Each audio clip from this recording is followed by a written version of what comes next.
منصور علي أبو القاسم، شغال في مجال صيانة الإطارات لي حوالي 15 سنة.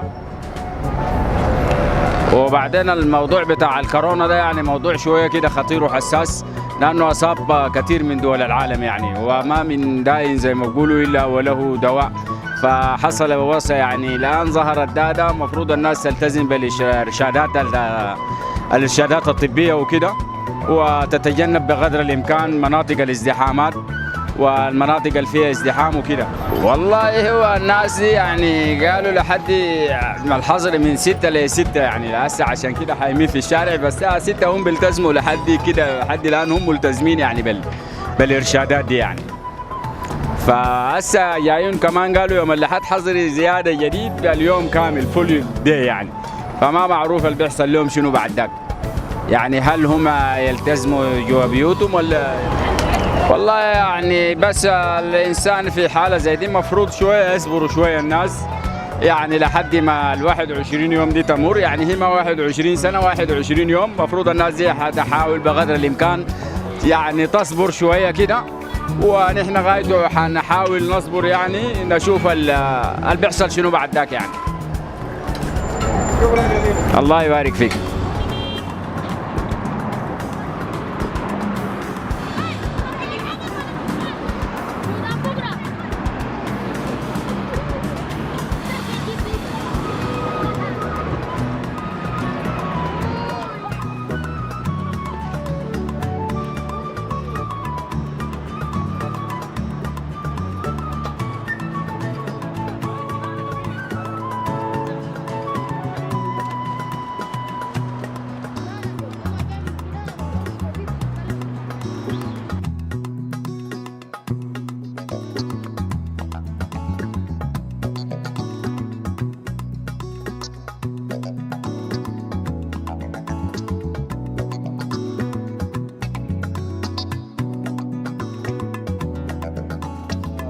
أحمد معتصم مرغني، دكتور صيدلاني. طيب بالنسبة للناس البرة الحالية يعني يمكن بسبب الحظر الجاي اللي هو يوم السبت حيكون حظر كامل لمدة 3 أسابيع، فعشان كده الناس قاعد تقضي في مقاضيها. ده واحد. اثنين، يعني لو لاحظت الناس الوراق ديل كلهم شايلين أكياس ما شاء الله تبارك الله. فدي نقطة. النقطة الثانية الناس اللي طبعا شغالين فحيفتشوا ويشوفوا شغلهم يعني. طيب أنا بالنسبة لي ككادر طبي طبعا قصة إنه إحنا نلزم البيت دي مستحيلة، لكن بالنسبة للناس التانيين في ناس متقيدين بشغل اللي هم مثلا ناس رزق اليوم باليوم، ديل من وجهة نظر. في طبعا ناس البكيات وناس الاعراس والمناسبات في ناس الركشات زي ديل طبعا ديل يا هم اللي بفتشوا رزقهم. ما من الصعب انك تلزم البيت، حتى لو لزمت البيت الناس حتقعد في المصاطب في الحله يعني، فصعبه. هي الحمله هي صحيحه واي حاجه، الوعي يمكن في السوشيال ميديا عالي جدا، لكن في ناس قاعدين في البيت صراحه، لكن ما بالكميه دي. اول حاجه احنا طبعا انتقلنا من انه كونه الانفكشن يحصل من برا، اللي هو زول من برا يكون عنده انفكشن ويكون مصاب بقى بالمخالطه، ودي مشكله كبيره جدا يعني. كويس. اللي هو بعد كده انا كان قربت لزول والرذاذ بتاعه مثلا بتاع العطاس او الكافينج جاني، انا حامشي البيت وحوديه لناس بيتنا، وبعد كده حيبدا ينتشر، فدي حتكون مصيبه يعني. وهسي يعني عندنا هسي 29 حاله تقريبا، في 3 حالات لسه ما كونفيرم، لكن ديل حاليا حاصله. فاحنا كنا في البدايه 1 و2 و3، بعد شيء مشينا ل9، الليله في 29 واحتمال يزيد على كده. فقصه الحظر دي لاماننا احنا وامانكم انتم. والله يا اخي شكرا لكم جدا. و دي استطلاع الراي ده يعني بيوضح لناس كتار حاجات يمكن ما واضحه للناس في العلن. بالذات في أرض الواقع بعيدا عن السوشيال ميديا. بسم الله الرحمن الرحيم. الحافظ أحمد عمر، الحافظ أحمد عمر، محامي. فيما يختص بجائحة كورونا، الجائحة العالمية بنعم كل يوم بنسمع عنها، والأموات والأمراض والإصابات تصيب جميع أنحاء العالم. نحن في السودان فبالنسبة لنا جائحة كورونا في أمراض بتمر علينا أكثر من كده، كل يوم بنموت بملاريا، نموت بأمراض كثيرة جدا. فجائحة كورونا بالنسبة عالميا ما مرض فتاك، يعني مرض زي نزلة زي أي مرض بيصيب، بالذات علينا السودانيين عندنا أمراض أكثر من كده.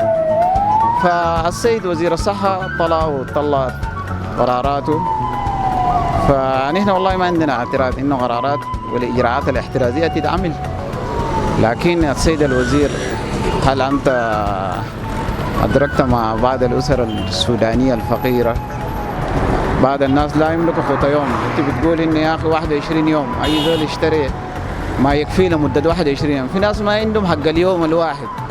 فما أعرف إنه يا أخي الدولة توجهاته شنو أو الحاجة اللي ممكن يعملها شنو للأسر الفقيرة، الأسر الضعيفة. في ناس ما بيملكوا بتاعة اليوم الواحد، أنت بدأت تقول لهم يا أخي أي زول يشتري بتاع 21 يوم عشان يعمل إيه يعني؟ يقدر يشتريها من وين؟ في ناس أصلا الليلة لو ما اشتغل ما باكل. فالإجراءات الاحترازية واجب، لكن ما بيتم بالصورة اللي هو بيقول إنه يا أخي حظر شامل كامل. الحظر الشامل ما بتتعمل في السودان، السودان دولة ضعيفة وأنها ندرك تماما إمكانيات الدولة تماما، وعارفين إن الدولة بتمر بمراحل وبعظمة اقتصادية حاضة، وعمنا حمدوك كمان إن شاء الله ربنا يعني يقدروا إنه يضيف لنا حاجة. لكن نحن كشباب فوالله بنشعر في خيانة للثورة يعني، فالثورة ما حققت أهداف الشباب، والشباب لسه تتطلع ولا زال إنه ممارسات اللي بتتم، حتى إنه القوى المستخدمة في حظر التجوال يعني أساليب نفس أساليب بتاعت النظام البائد. فنتمنى إنه يا أخي حتى مفاهيم الشرطة تتغير، يعني كيف إنه تقدر تتعامل مع المواطن وتتعامل بطريقة قانونية. فبنرى إنه يا أخي المفروض يكون في حلول أفضل بالنسبة للأسر، أن الدولة تراعي، تكون في منظمات، تكون في جهات معينة الناس تفتح لهم اتصالات، حتكون في اتصالات مباشرة. في ناس بنعاني يعني، في ناس بيعانوا كثير جدا، نحن كمحامين عانينا معاناة شديد جدا، دعاوينا اتعطلت، طرق للاستعلامات. فنتمنى إنه الدولة تراعي في الحتة دي والمسؤولين إن شاء الله. شكرا جزيلا، شكرا جزيلا، شكرا لقناة سودان بكرة، أشكر. بسم الله الرحمن الرحيم. الاسم عبد الله البلد داير من قرية انفجار المكاشي محلية المناقل. أنا طبعا كنت في مراسم الحياة الزوجية وعريس لي حكاية بتاعت 15 يوم، فبسمع بالمرض بتاع الكورونا والفيروس الحايم الآن في العالم كله مش السودان. فبنقول للناس كلهم والله المرض ده يا أخي خطير، ونزل الله أن يحفظ البلاد من هذا المرضى والفيروس. وبنقول للناس الوقاية بيقولوا خيرا من العلاج، لكن الوقاية هي الآن وقت العلاج. فأنا من هنا بناشد الناس كلها بأنه تكون في منازلها وتكون تعدي الأيام الظروف الصعبة دي، عارفين أنه البلد اقتصادها واقع، والأزمة في الخبز، والأزمة في الوقود، والأزمة في المواصلات، والأزمة في الحاجات ذات المعيشية الآن كل الناس بتعاني منها، نحن من ضمن الناس بنعاني منها. أنا زول شغال والله زي ما بقولوا رزق اليوم باليوم، وتزوجت في فترة صعبة، وأسي حاجز في بري لي شهر بعد الغرار ده جاء. أسي حاليا لي حكاية بتاعت 19 يوم، خليت باقي الأيام لسيد الشقة وقلت له يا أخي أنا مسافر أهلي من بكرة الخميس إن شاء الله، مسافر المناقل على سنة عدي باقي الأيام دي في المناقل. وبناشد الناس كلها تكون في بيوت الفترة دي لحد ما ربنا يرفع منها البلاء والوباء. وبوجه رسالة لناس الجزيرة كلهم بقول لهم خليكم في منازلكم وفي بيوتكم، بالرغم انه الحصر كان جاي في الخرطوم. وبقول للجهة الحكومية بانه يا اخي المفروض يتيحوا فرصة شوية للناس يطلعوا. أنا من ضمن الناس سايق عربيتي بقولوا انه الناس ما تطلع في حصر وفي جناي، انا لازم اطلع خلاص. انه الخرطوم فيها 21 يوم، انا لازم اطلع اعدي فترتي في الحلة في القرية هناك، بانه بطالب بالحكومة بانه يفتحوا الشارع للناس كلها على انه يحصلوا بيوتهم. ما يقولوا مثلا حاصرين العربات وحاصرين الناس الموجوده في الخرطوم طالع لا طالع ولا داخل. فدي يعني هي صعبه شويه. اي زول الليل عارف انه الخرطوم محصوره من الفتره دي بيقوم ينتقل لمنزله وبيمشي الجزيره وبيمشي الريف عشان يعدي الفتره دي، وبعد ذاك ربنا الناس يجيبها لعملها ولشغلها تواصل زي ما انه كان البلد دي الناس مواصله في معيشتها. ونقول للناس الظروف صعبه بانه والله الظروف دي عامه لكل الناس، كل الناس ظروفها صعبه، لكن الناس تعدي الفتره دي، في الفتره دي تعديها في منازلها، والناس كلها عندي شايفينها الليله بتاخذ في الحاجات بانه الوزير او بتاع الاعلام اللي هو فيصل قال انه الناس يتيحوا لهم انه يشتروا حاجاتهم المنزليه في ساعات محدده، والافرام شغاله والصيدليات شغاله، فانه الناس ما تتضايق ولا تخاف.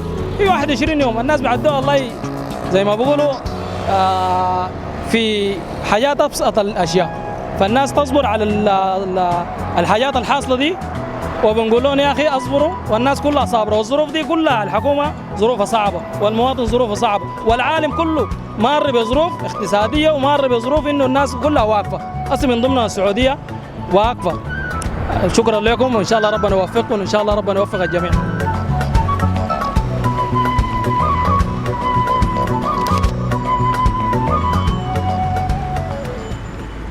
بسم الله والصلاة والسلام على رسول الله. فأنا الاسم محمد سليمان عثمان عبد الرحمن، المهنة سائق. فنسأل الله السلامة. يعني الناس معاني من الكورونا وما أدراك ما الكورونا، وده بلاء، ده بلاء، والبلاء يا جماعة لا يرفع إلا بتوبة، البلاء لا يرفع إلا بتوبة. فجاءت الحكاية دي ولا الأمور حكومتنا امرت انه شنو؟ نحن 21 يوم نكون في المنازل، ما في اشكال. ربنا ذاته قال اطيعوا الله واطيعوا الرسول امر منكم. لكن يا جماعه في ناس بجد معاني، وفي ناس مساكين وما قدر نوفر الرزق اليوم باليوم، فدار نشيل بعض، نعاذر بعض. المؤمن اخو المؤمن في الحاجات زي دي، الحوجه زي دي، في ناس عندها ما عندها تدي ما عندها يا جماعه، عندها تدي ما عندها، نشيل بعض في الحاجات زي دي، ونحن مسلمين نخاف ربنا في نفسنا يا جماعه، وبلدنا ان شاء الله بلد طيبه، ونسال الله ان ربنا يرفع عنا البلاء. وشكرا جزيلا جدا للفرصه السانحه بتاعت يعني القناه بتاعت سودان باكر. فانا بجد يعني بس الشباب يعني رجال المقاومه في الاحياء نشيل بعض، نشوف الاسر المساكين واليتامى والارامل، لانه بجد انه في امس حاجه في الايام دي انه نشيل بعض. فالدوله يعني شبه مشلوله او مشلوله، ما قدرت توفر لنا حاجه او للدوله حاجه، لكن نشيل بعض نحن. فباذن الله نعدي عن المصيبه دي من الكورونا والحاجه اسمها الكريسيده دي. والأخايا يا جماعه والله ربنا بعيننا بنظره بتاعت رضا. شوفوا الاوروبيين ده بيموتوا كيف، لغايه يوم الليله الناس دي بتموت باعداد يعني الله المستعان، الله المستعان. يوم الليل الناس بتموت باعداد قريبه، ليوم الليله في السودان حالاتنا والله ربنا بعيننا بنظره بتاعت رضا، لانه بجد ربنا بلدنا فيها نعمه وفيها خيرات كثيره، بس يعني ننظف دواخلنا. لا يخيروا بقوم حتى يخيروا ما بانفسهم. يا جماعه نرجع لربنا سبحانه وتعالى في الايامات دي، الخوف الكثير نخليه. جات الكورونا ومت منات يومك تم، لكن انت عشان تحافظ على نفسك انك ما تجيك كورونا وما ماسكين في الدنيا كثير. الرسول شفى الامه في الوطا يا جماعه، الحبيب المصطفى عليه افضل الصلاه والسلام في الوطا. ما مشكله انك تموت، لكن حافظ الجيل الاخر. عشان ما نحافظ احنا لازم شنو؟ نتكاتف بعض، نشيل بعض، نمشي بالوصايا. ما ربنا قال اطيعوا الله واطيعوا الرسول امر منكم، ما في اشكاليات. وبلدنا بلد طيبه ان شاء الله، بنتشيل لبعض ونمشي لبعض ونعدي زي ما الناس عدت. فشكرا جزيلا جدا وكل الشكر لهذه القناه الطيبه، ونسال الله ان ربنا يرفع البلاء من الشعب السوداني ويجنبنا الفتن ما ظهر وبطن العرب. وإن الحكومه بتاعتنا واول شيء عايزين لنا زول يخاف ربنا في الشعب السوداني ده، خافوا فينا ربنا يا جماعه. البلد بلد طيب وخيراتنا كثيره، هنا ما بلد حينا يعني، بس ناس تتكاتف. واتمنى من الشباب نتعاون بعض ونشيل بعض باذن الله، نعدي من المصيبه دي. شكرا لكم، شكرا جزيلا جدا جدا.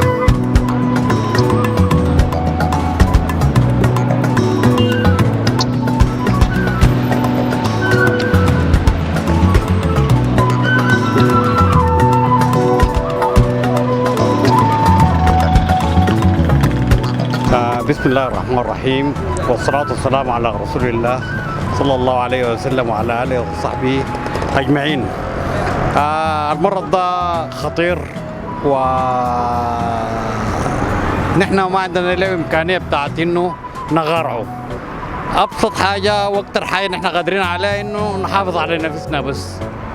فالشعب السوداني ده نسبة الأمية فوقه أكثر من 95%. حقيقة نسبة الأمية انا معلم نسبه الاميه اكثر من 95%. فما في حاجه غير انه الناس تحتمي في بيتها.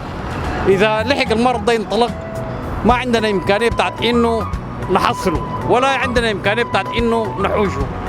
فافضل حاجه انه الناس تلتزم في بيتها عسى ولعل انه نقدر نحاصره. دي نقطه. النقطه الثانيه القصه بتاعت الافران والعواره بتاعت النسوان دي بس عمليه بتاعت جهل كويس وتخلف. وحاسس دي انا مستعيد اشارتكم. شفت النسوان واقفات في الفرن ده كلهم اذا قلت لهم يا اخي العيش بيجيبوا لكم في البيت بيقولوا انا داير تيجي انا الفرن كويس.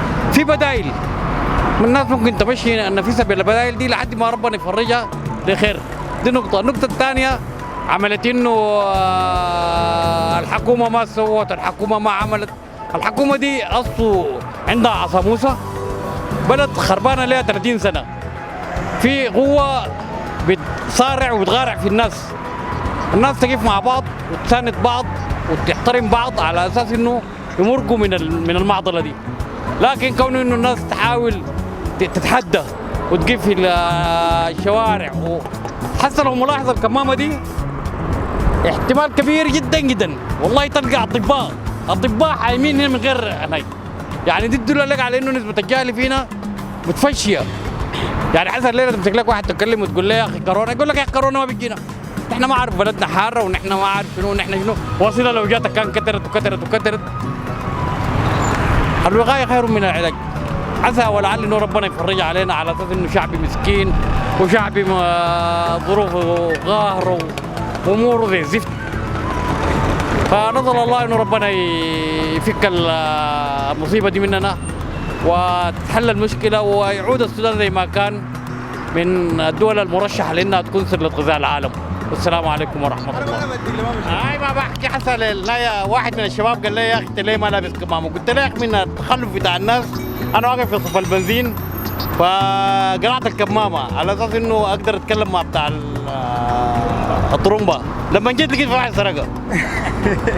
يعني احتمال كبير انه ذات اكون عندي مرض انقله له. فدي واحده دي من حاجات الجهل بيتعاملوا بها السودانيين ببساطه كده، ما تعرفها ببساطه، ما تعرفها مسكنه، ما تعرفها جهل، كله وارد. شكرا.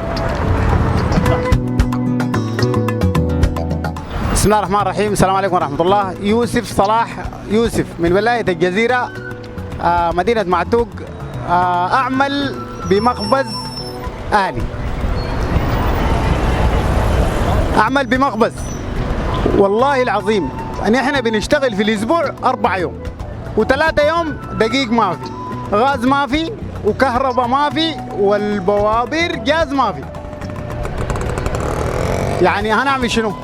الواحد يقعد في البيت كيف؟ الناس بتشتغل رزق اليوم باليوم.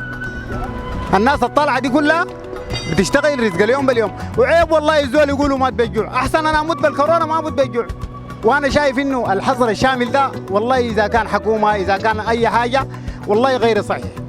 دي رؤيه شخصيه. انا ما ممكن انا اقعد في البيت. طيب انا بيجيب لي اكل منه؟ بيجيب لي شراب منه؟ عندي اطفال، عند في ناس اسر، في ناس ساكنين بعيد، في ناس بتهاجر عشان رزق اليوم باليوم. ما ممكن. انت هسي الان الحظر بتاع 6 دخل الناس في مشاكل ودخل الناس في ديون والحمد لله غايته. لكن انا شايف انه كلام انه الزول يقعد في البيت يوم كامل والله ما بتتقعد، والناس دي ما بتتحمل بجد والله. الناس دي ما بتتحمل.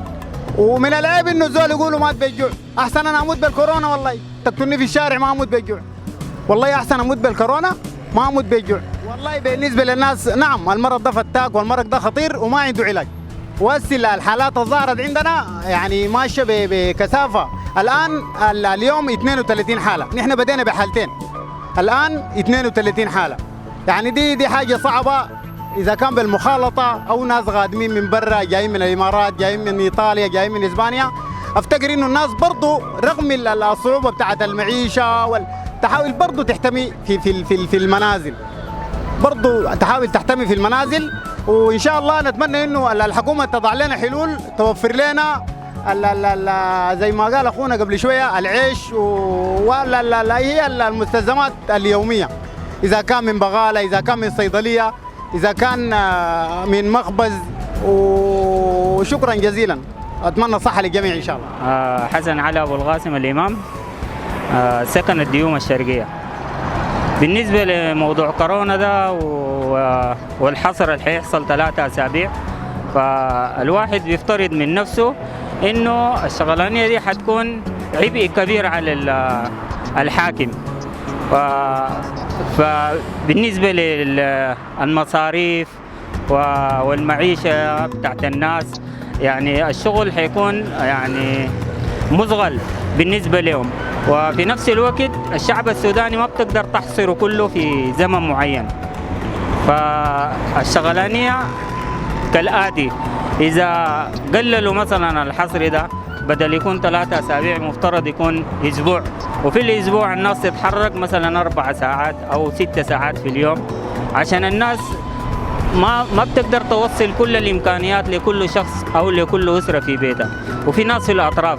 بالنسبة للخبز ده، طيب أنا عندي اقتراح إنه الحكومة تدعم العيش الرغيفة في نفسها، ويشوفوا كل أسرة فيها كم شخص، ويدوهم مثلا في اليوم 25 عيشة صباح، 25 عيشة مساء. فكده ممكن تحفز أصحاب الأفرام يشتغلوا أكبر كمية وينتجوا. يعني لو في اليوم بيشتغل 20 شوال، ممكن يشتغل 40 60، ممكن 100 شوال. وفي نفس الوقت العيش حيكون متوفر لدى كل الشعب السوداني، ويكونوا في أمانة الله بدل الصفوف والحاجات دي.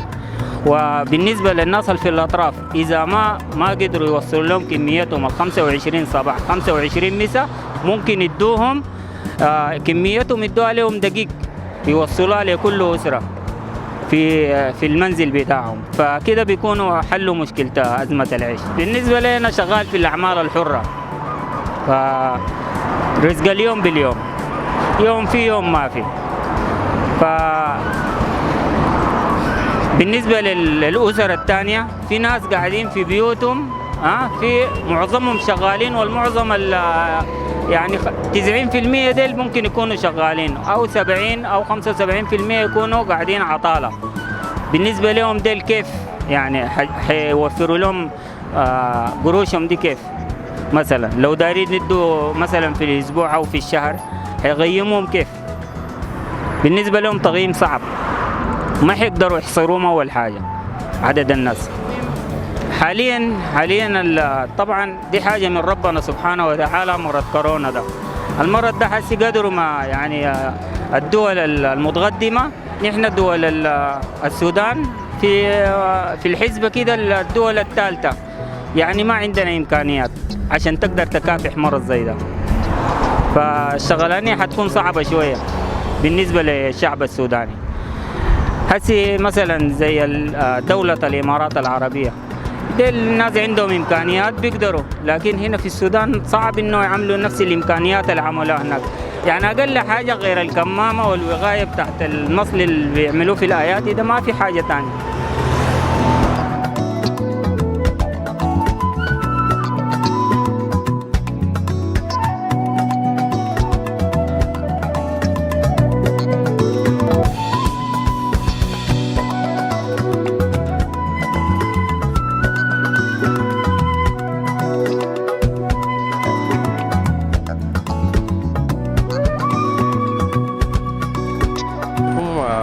اسم احمد. كيف الصحة الشباب كلهم عامل؟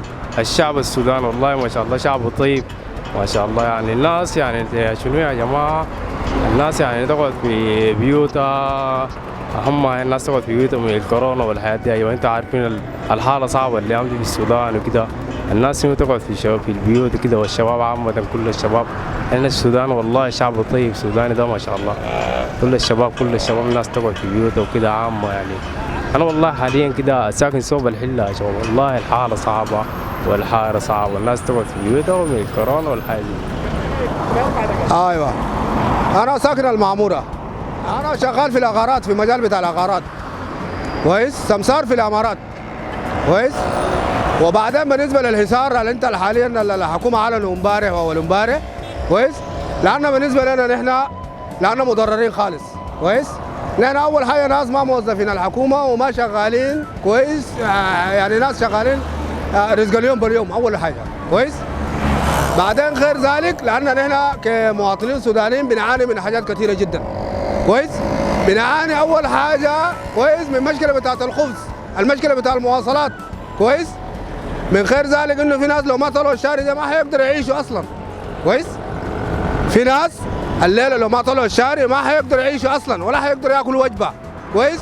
كيف انه الحكومه يفرض حصار حجري 21 يوم الناس يكون قاعده في البيوت من خير من انه الحكومه لا يوفر قوه يوم للمواطنين في البيوت كويس. كيف نحن نكون قاعدين في البيوت كويس؟ لان دي بالنسبه لنا نحن دي كورونا جديده كويس. المواطن ده هيضرر من اكبر كورونا هو الحصار. والسلام عليكم وشكرا جزيلا.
الاسم يتوكل احمد الجيلي محمد الحاج ابراهيم قريه السديره الشرقيه الجزيره. جابتنا المعايش هنا والكورونا دي والله محافظ على اي زول.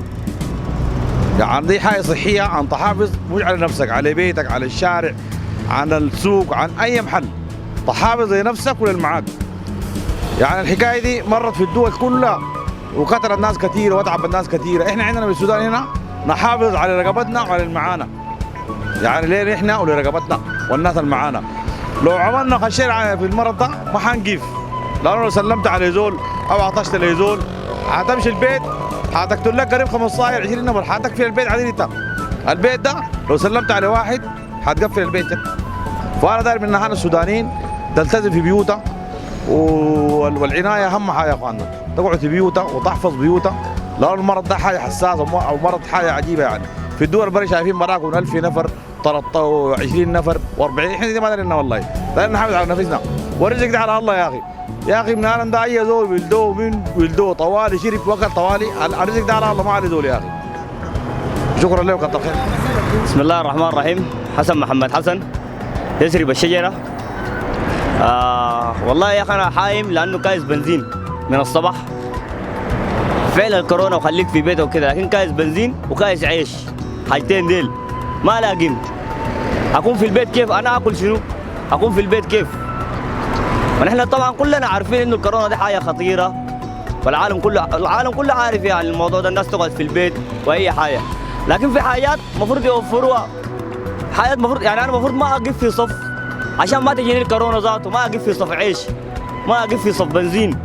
دي حاجات المفروض يعملوها. وحسي من مشكله الحظر العام ده في حاجات كثيره، في ناس ما عندها، في ناس شغالين باليوم، ستات الشاي ديل، ناس الناس اللي يبيعوا رزق اليوم باليوم ديل ياكلوا من وين؟ الحظر التام ده ياكلوا من وين؟ الفراشين اللي في السوق. رسالتنا نحن للحكومه توفر للناس الحياه دي وتدي الناس قروش، وبرنامج العيش والحياه دي يجيبوا لك لما خشم الباب. لجان المقاومه نحن ذات لجان مقاومه نشتغل معاهم نوزع العيش ده في الاحياء، لكن ما ممكن هم يطلعوا قرارات ويبقوا نايمين. يا اخي الناس دي لو ما قدروا الرساله دي لو ما قدروا يخلوا الشغله دي، لا جايبينهم بانتخابات، لا جايين بيدهم شهداء. الناس دي جايين بيدهم شهداء، لو مدني لو حمدوك لو الجماعه دول كلهم. الزول اللي ما قدر يشتغل يا جماعه يقدم استقالته. حسي وزيره التنميه الاجتماعيه دي الايامات دي شغلها، المفروض تشوف الناس دي قاعد ياكلوا من وين ويشربوا من وين، لكن ما ظاهره، هي ذاته ما ظاهره وما عملوا اي حاجه. وناس ديوان الزكاه برضه ما عملوا اي حاجه. المفروض القروش دي يشيلوها لشنو؟ يودوها وين؟ الحل انه الناس ديل يجتمعوا مع لجان المقاومه في موضوع الحظر التام ده، ويوروهم على لجان المقاومه هم عارفين الحي فيه كم نفر وفي كم اسره في البيت، عشان يبدوا يشتغلوا يوزعوا العيش للناس ديل عشان ما يطلعوا من البيت. يعني انا ما ممكن اكون قاعد في البيت حظر تام اجيب من وين العيش؟ ما حمشي الصف، حمشي الفرن، حلقى صف، حاقف في الصف، ده براه مع مرض. الشغل ده الناس دي مدني يجتمع بلجان المقاومه، لجان المقاومه في الاحياء طبعا عارفين الحي كله فيه كم نفر. وكذلك في التقاكين والبرنامج اللي قالوا هسه حيكون مفتوح ده. لكن ما ممكن يعملوا لي حظر تام ويقول لك المخابز فاتحه، طيب المخابز دي ما فيها صف، عملت شنو انت؟ ما تجمعات. الدكاكين برضه ما حتكون زحمه، ما عملت اي حاجه انت. الحل انك تقعد مع لجان المقاومه ديل وتنسقوا عشان العيش يكون، يعني لجان المقاومه هي توزع العيش في الاحياء جوا الحي، ده حل. ثاني ما عندنا حل غير كده. لو ما عملوا كده انا حاطلع الشارع. ليه ما اطلع؟ لانه ماشي اجيب عيش، حامشي الفرن، حلقى زحمه، حاقف في الصف، دي براه مع كورونا. رساله بس لوزيره التنميه الاجتماعيه دي دورها ما ظهرت الكورونا دي من ما بدت. شغاله شنو هي؟ دي بس دورها. هنا المفروض تكون قاعده مع وزير الصحه هي وديوان الزكاه. وزيره التنميه الاجتماعيه دي شغلها شنو؟ قاعده تشيل القروش على شنو؟ ما عشان تشوف الناس المحتاجين والفراشه وستات الشاي والناس اللي نسغى اليوم باليوم ديل ما ظهرت من الجائحه دي، جات ما ظهرت. المفروض تكون هي مع وزير الصحه وناس ديوان الزكاه برضه ما ظهروا ولا عملوا المبادره، ولا حتى في مبادره القومه للسودان نحن ما شفنا اي واحد من الوزراء ديل يتبرع ذاته. المواطنين برا يتبرعوا. الناس دي ما قدروا يقفوا معنا، الناس دي نحن ما جايبينهم بانتخابات، جايين على يدهم شهداء. الزول اللي ما قدر يقول لك في ناس معوقيننا ولا الدوله العميقه، الزول اللي ما قدر يشتغل طوالي يقدم استقالته يقول يا جماعه انا ما قادر اشتغل. ليه؟ لانه الناس دي لو ما قدروا يعملوا لنا الحياه دي، القرار دي 3 اسابيع 4 اسابيع رمضان يجي والعيد يجي والناس حتطلع. الثوره 2 عندنا ثوره جايه اسمها ثوره 2 حنحاسبهم. هم الناس اللي هسه قاعدين في الحكم ده ذاته، قاعدين ده ذاته حنحاسبهم بيحمدوك. شكرا جزيلا. بسم الله الرحمن الرحيم. الاسم علي يوسف علي من ولايه الجزيره قريه السيره الشرقيه محليه الكامنين. انا ذو شغال سمساري وتاجر في السوق، وبجي من هناك عشان اشيل لقمه عيش. يعني بجي الصباح وبرجع المساء، يعني بنلقي لقمه العيش. ويعني بنسمع بالكورونا بالكورونا بالكورونا، لكن يا اخي ما من الصالح ان نطلع ونشتغل ونجيب، لانه نجيب العدوى للاخرين. يعني حتى لو حلتنا ما فيها يعني المصاب بالمرض ده، يعني اللي بيطلع بيجيبه، لكن وفرين الحاجات اللازمه الاحتياجيه. والله فعلا يا اخي العافيه دي هم منها ما في كله. لكن يا اخي طبعا نحن بلدنا خاشه مشاكل وما عارفين ذات راسي من عارفين. لا نصبر كان على الكورونا، نصبر كان على الجوع، نصبر وكان على ايش نصبر. الناس تصبر، وكانت الصفوف بتاعت الرغيف والحياه بالشكل ده، الناس ترجع للكسره، ترجع للزمان اللذيات والعصيده. الناس ترجع، يعني الناس ما تتطلع، يعني ما لازم تاكل لك، يعني الزول كله بياكل السنه كلها بياكل اكل سمح. لا، ما يوم عسل يوم بسط. نحن الفتره الانتقاليه دي نحن نصبر عليها، والكورونا نصبر عليها، وربنا يعني نحمد ربنا، يعني ربنا يشيل مننا ويعني يكذب الشيء ان شاء الله. نحن ممكن نوفر شنو؟ نحن والله يا العظيم الخير عندنا راقد، اللبن عندنا والدقيق عندنا والقمح عندنا وزارعين وزراعه ناجحه والحمد لله. اصلا ما محتاجين، اصلا ما محتاجين لشيء نحن، يعني الخير راقد والله العظيم. محل الجزيره دي شيل السودان دي 20 30 40 سنه لقدام، بس الناس تصبر، الناس على بالصبر، اصلا ما تشفق وتقعد في بيوتها، اهم شيء الناس تقعد في بيوتها يا جماعه. اهم شيء انا بدي رساله لاخواننا السودانيين الداخل الخرطوم والخارج الخرطوم، الناس تتحفظ بالصحه. اهم شيء الناس تقعد في بيوتها يا جماعه، الناس تحافظ، يعني الناس ما تمرق العيش، عيش بالصف يخلوه، يعني يعوثوا دقيق، سووا قراصه، سووا عصيده. الناس ترجع يا جماعه، ابواتنا وجدودنا زي العاشوا بشنو؟ ما بحياه ده يا جماعه، ما في داعي يعني للتطوير، ما عندنا قدره الحاجه دي نحن يا جماعه، لازم نعملها عشان نجيب المرض، ما في داعي للكلام ده. الناس ترجع يا جماعه، وشكرا جزيلا، وحيا قناه السودان بكره يا جماعه، شكرا جزيلا.